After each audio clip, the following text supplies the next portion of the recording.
এয়া কি খাবলৈ ধৰিছে দেখিছেনে ফুলকবি আলু বিলাহী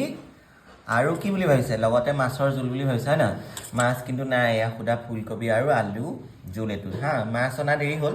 গতিকে মাছৰ লগত বেলেগ এটাহে বনোৱা হ'ল এইফালে এইটো হৈছে পাবদা মাছ দেখিছেনে এইটো পাবদা মাছ গতিকে এইটো পাবদা মাছ মই উঠাই লৈছোঁ এইটো মস্ত এজনী লৈছোঁ দেই এইটো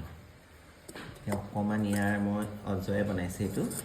ইয়াৰ গ্ৰেভি অকণ লৈছোঁ খুব ধুনীয়া লাগিব সৰিয়হ দি পাবদা মাছ বনাইছে দেই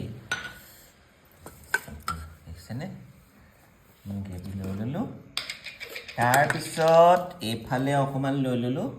এয়া কণী মানে ডিমৰ অমলেট দেই অকণমান লৈ ল'লোঁ এতিয়া কি কৰিব লাগে এতিয়া খাম দেই এয়া দেখিছেনে খাম এতিয়া মাছটো আগতে খাই চাওঁ কেনেকুৱা হৈছে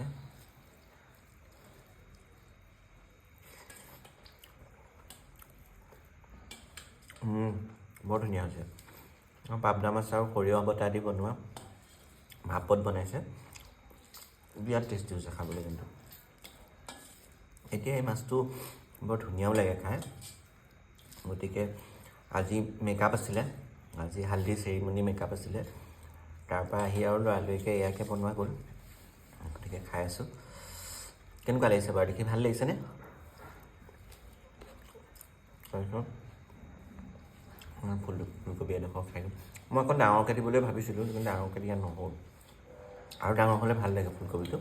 মস্ত মস্ত এপাহি বৰ ধুনীয়াও ফুলকবিটো তাৰপিছত অকণমান ডিমৰ অমলেট খাওঁ ফুলকবি আলু বিলাহী মাছৰ জোলটো চবৰে প্ৰিয় কিন্তু বহুত প্ৰিয়